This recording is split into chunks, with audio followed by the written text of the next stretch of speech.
Hello guys, आज की कक्षा में आप सभी का स्वागत है। आज का हमारा टॉपिक है चतुर्भुज की रचना। चतुर्भुज की रचना कैसे की जाती है? तो जैसे हमको मालूम है, नाम से पता चला है चतुर्भुज।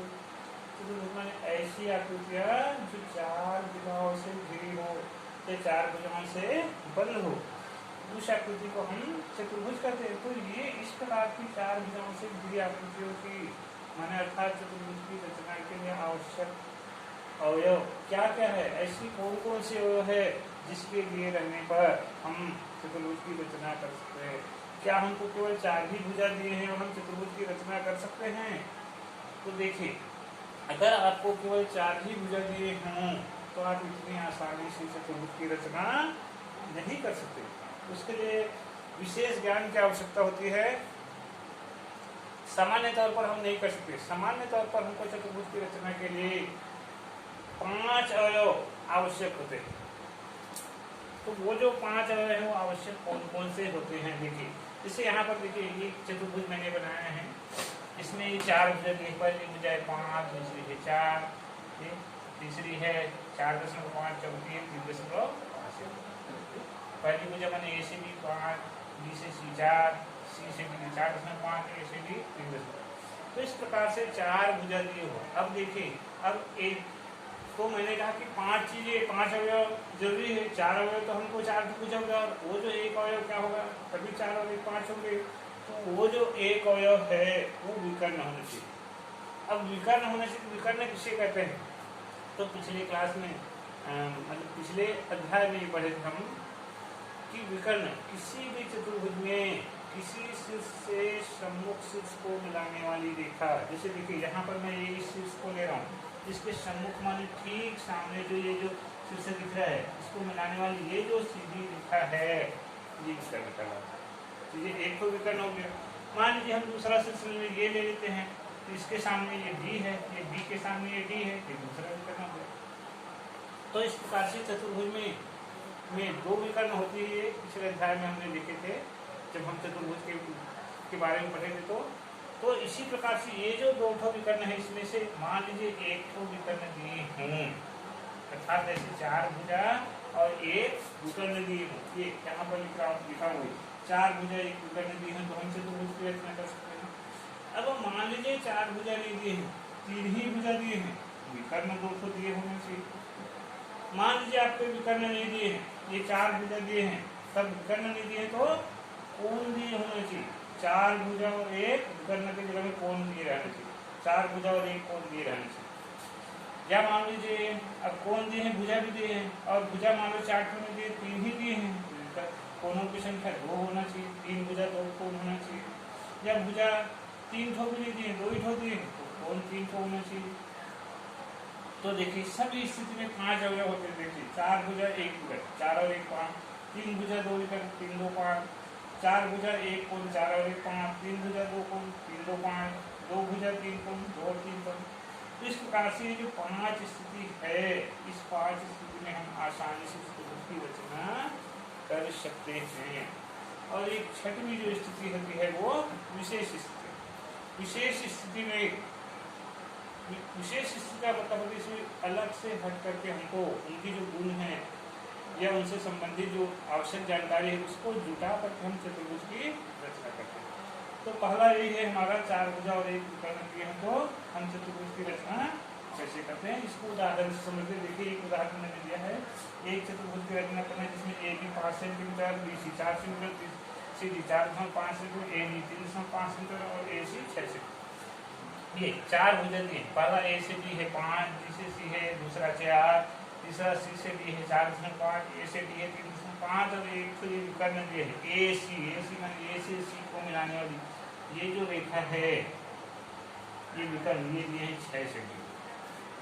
तो आपको अगर चतुर्भुज की रचना करने को कहा जाए, किसी भी बहुभुज की रचना करने को कहा जाए, सबसे पहले हम एक कच्चा चित्र बनाते हैं। कच्चा माने चतुर्भुज का है तो बिना नापे चतुर्भुज बना लीजिए, बिना नापे 4 भुजा से घिरी आकृति बना ली, ये कहलाएगा कच्चा चित्र। अब ये जैसे यहाँ पर मैंने कच्चा चित्र बनाया, ये कच्चा चित्र है, कच्चा चित्र का मतलब बिना नापे। अब ये कच्चा चित्र, इसी को हमको पक्का बनाना है। पक्का माने नाप के बिल्कुल सही सही बनाना है भाई। तो चलिए कैसे बनाते हैं देखिए। अब नाप के सही सही बनाएंगे तो ये देखिए, ये जो चतुर्भुज इसमें देखिए पहली भुजा है 5 सेंटीमीटर, तो हम 5 सेंटीमीटर स्केल से ऐसे नाप लेते हैं। हम स्केल भी पढ़ने आना चाहिए। मान लीजिए ये स्केल है, यहाँ पर एक बड़ी लंबी लाइन होती है, यहाँ पर लिखा रहता है 0, फिर लिखता है 1 2 3 4 5, थोड़ा मंझला लाइन होता है, फिर 6 7 8 9 10, पहली वाली बड़ी 10 लाइन पर बड़ी लाइन होती है, फिर पहली वाली बस 1, फिर ऐसे 1 2 3 4 5 6 7 8 9 10, दूसरी वाली बड़ी लाइन पर 2, बाकी जो लाइनें छोटी छोटी होती है, 4 छोटी, फिर 5वां थोड़ा सा बड़ा, फिर 4 छोटी और 10वां जो है बहुत बड़ा। तो ऐसे ही होते हैं। फिर ऐसी 1 2 3 4 5 6 7 8 9 10 20। अब मान लीजिए आपको 3 सेंटीमीटर स्केल करना है, 3 सेंटीमीटर नापना है, तो 3 सेंटीमीटर का है तो इधर तो निशान 3 का है, 3 पर लगाते हैं, लेकिन बहुत सारे बच्चे जो है यहाँ पर गड़बड़ कर देते हैं, इधर जो निशान लगाते हैं बच्चे 1 पर लगा देते हैं। आपको 1 पर नहीं लगाना है, आपको हमेशा 0 माने पहली वाली बड़ी लाइन पर लगाना है। अगर 1 पर लगाओ तो 3 नहीं 2 हो जाएगा, क्योंकि आपने 1 छोड़ दी। यहाँ पर 1 पे लगाने से 1 कम हो जाता है। तो पहला निशान हम लगाते हैं हमेशा 0 पर, दूसरा जितना का है उतनी पर, 3 का है 3 पर, 4 का है 4 पर, तो यहाँ पर देखो 5 सेंटीमीटर का है तो ऐसे ही नापेंगे, पहला निशान लगाएंगे 0 पर, दूसरा निशान लगाएंगे इसी 3 के बाद चौथी बड़ी लाइन, 5वीं बड़ी लाइन पर ऐसे लगा देंगे इस प्रकार से, तो ये 5 सेंटीमीटर हो जाएगा। तो यहाँ पर ये पक्का चित्र में ये ऐसी ये स्केल ले गया, स्केल से मैं यहाँ पर ये 5 सेंटीमीटर नाप लेता हूँ।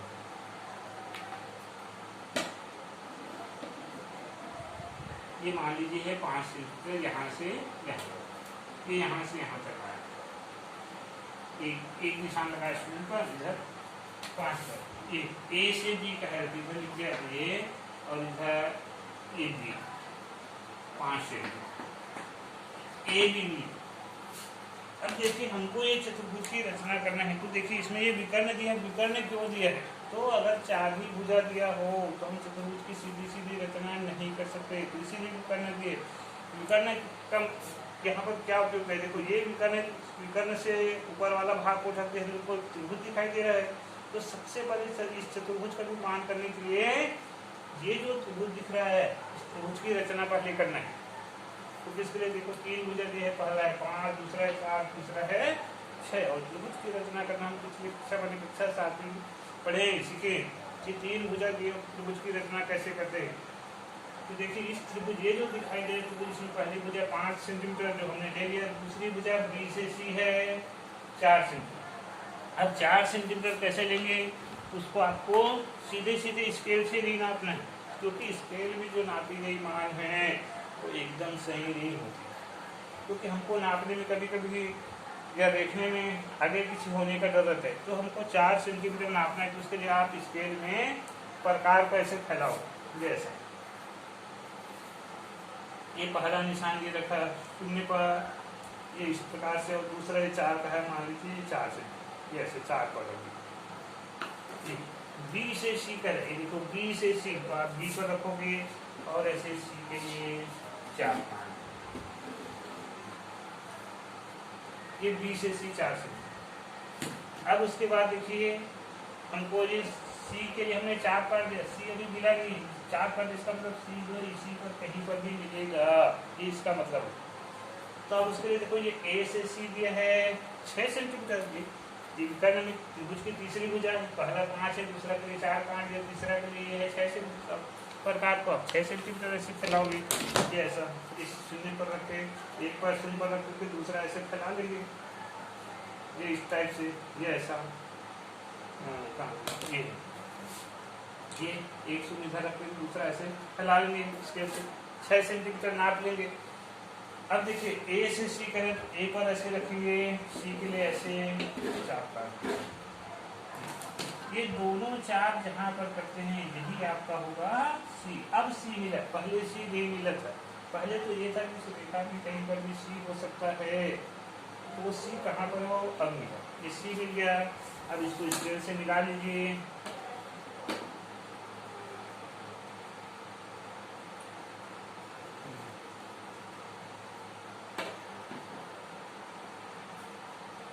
ये इस प्रकार से मिला लीजिए, ए से भी ऐसे मिला लीजिए।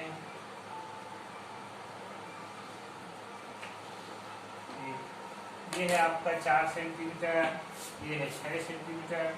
अब देखिए हमको चतुर्भुज बनाना है, तो चतुर्भुज के लिए देखिए पहली भुजा मिल गया, दूसरी मिल गया, ये भुजा भी लिख दिए। अब देखिए चतुर्भुज भी हम जानते हैं कि 4 शीर्ष होते हैं, तो देखिए ये 3 शीर्ष मिल जाएंगे। पहला शीर्ष है ए, दूसरा बी, तीसरा सी, चौथा शीर्ष हमको डी मिल रहे, तो डी के लिए दिया है 4.5 सेंटीमीटर। तो हमको सीधे सीधे स्केल से नहीं नापना है, बल्कि स्केल में प्रकार को फैला के बनाना है। देखो 4.5 पहले तो ऐसे 4.5 फैला लेंगे, मान लीजिए 4.5 कहाँ से, सी डी कह रहे, सी डी माने सी से डी, तो ऐसे सी पर रख करके, इस सी पर रख करके ऐसे डी के लिए हम 4 पर। इसी प्रकार देखिए ए से डी, ए से डी 3.5 सेंटीमीटर, प्रकार को आप 3.5 सेंटीमीटर ऐसे फैला लेंगे।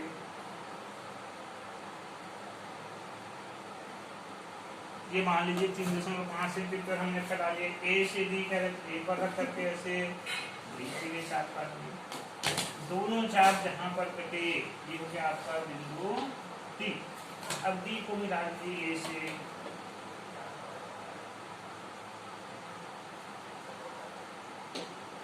सी से भी मिला लीजिए,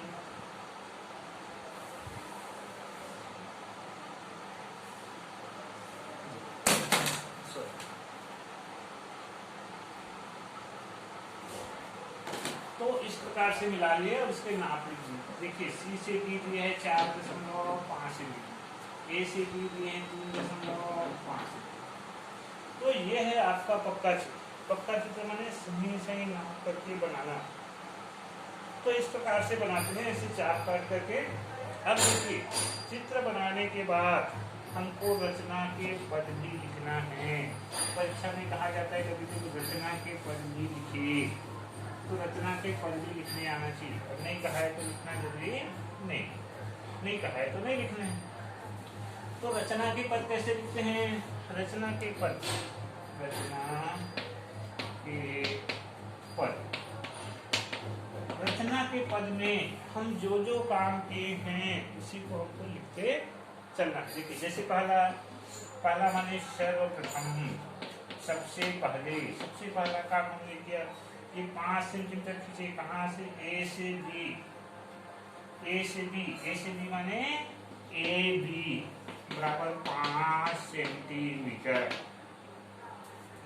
एक रेखा खंड खींचा, रेखाखंड खींचे, रेखाखंड खींचा।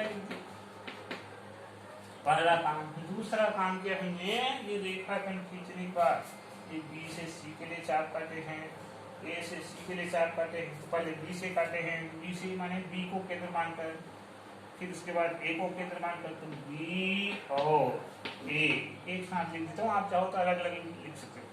बी और ए को केंद्र मानकर,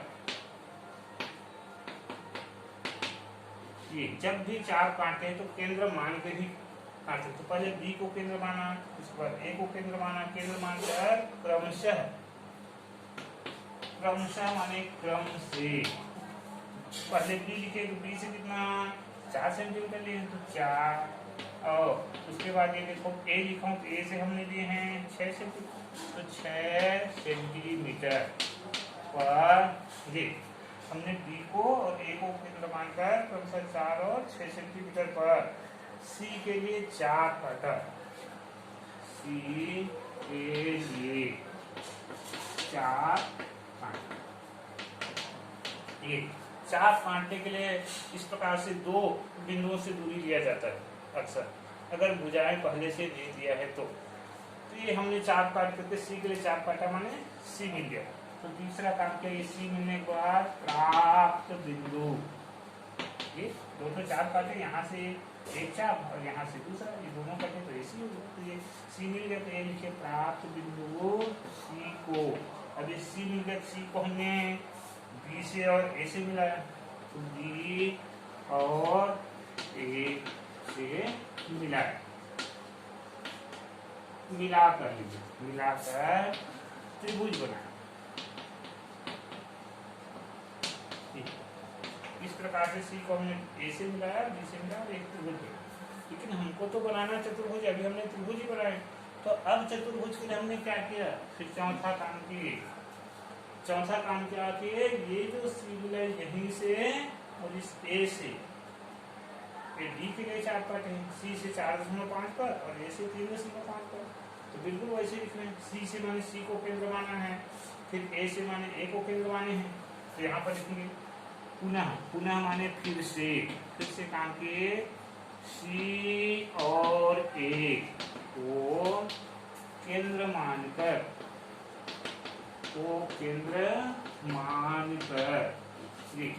इस सी को भी केंद्र माना और ए को भी केंद्र माना। तो इन दोनों को केंद्र मानकर ये डी के लिए चार काटे, देखो सी से ऐसा डी के लिए और ए से बी डी के लिए काटा।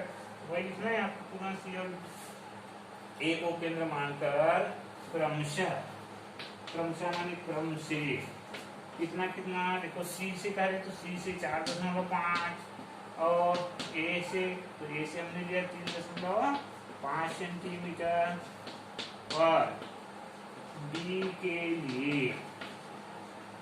लिए 4 काटा, 4 काट दे डी के लिए। सी से हमने डी के लिए और ए से भी डी के लिए 4 काटे, तो डी मिल गया। अब डी मिलने के बाद इस डी को हमने ए से और सी से मिला दे हैं। पांचवा काम किए हैं तो वो लिख देते हैं। पांचवा काम है हमारा,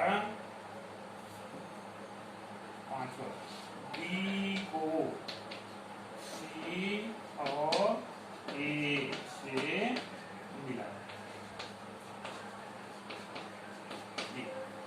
तो मिलाने पर अब देखिए आपका ये क्या बन गया। देखिए चित्र को मैं फिर से बना देता हूँ। पहले हमारा चित्र ऐसा था, फिर ऐसे यहाँ से हमने ऐसे 4 काटे, यहाँ से ऐसे 4 काटे थे, तो यहाँ पर एक ए था, बी था, तो यहाँ पर मिला था सी। सी को हमने बी से और ए से मिलाया था, फिर सी से फिर ऐसे 4 काटे हैं डी के लिए, ए से ऐसे 4 काटे डी के लिए, ये दोनों जहाँ कटा वो हो गया डी। ये डी मिला तो डी को हमने ए और सी से मिला दिया, तो देखिए हमारा चतुर्भुज बन गया। और चतुर्भुज बन गया और यही बनाने को कहा था, जिसमें ये था 5 सेंटीमीटर, ये था 4 सेंटीमीटर, ये 6 था, ये 4.5 और ये है आपका 3.5 था, ऐसे ही था। इस प्रकार से चित्र बन गए। तो चित्र बन गए तो लास्ट में हम लिख देंगे यही अभिष्ट। अभिष्ट का मतलब होता है पूछे गए।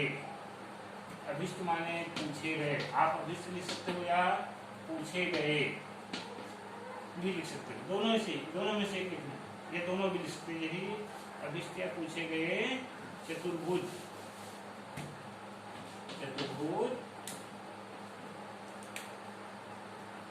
A B C D. तो इस प्रकार से हमको ये चतुर्भुज बनाने को कहा गया था, हमने चतुर्भुज बना के इस प्रकार से आपको चतुर्भुज की रचना करनी है। तो आज हमने 6 स्थिति में से पहला स्थिति देखा कि यदि चतुर्भुज की 4 भुजा और 1 विकर्ण दिए गए हों तो चतुर्भुज की रचना इस प्रकार से की जाती है। आशा करता हूँ आज की वीडियो आप सबको पसंद आया होगा। तो पसंद आया होगा तो आप लोग इसको अन्य बच्चों को शेयर जरूर करिए, और आप लोग लाइक और शेयर करना है तो वो भी आप लोग कर सकते हैं। धन्यवाद। आज की वीडियो हम यही समाप्त करते हैं। पुनः मिलते हैं अगली वीडियो पर।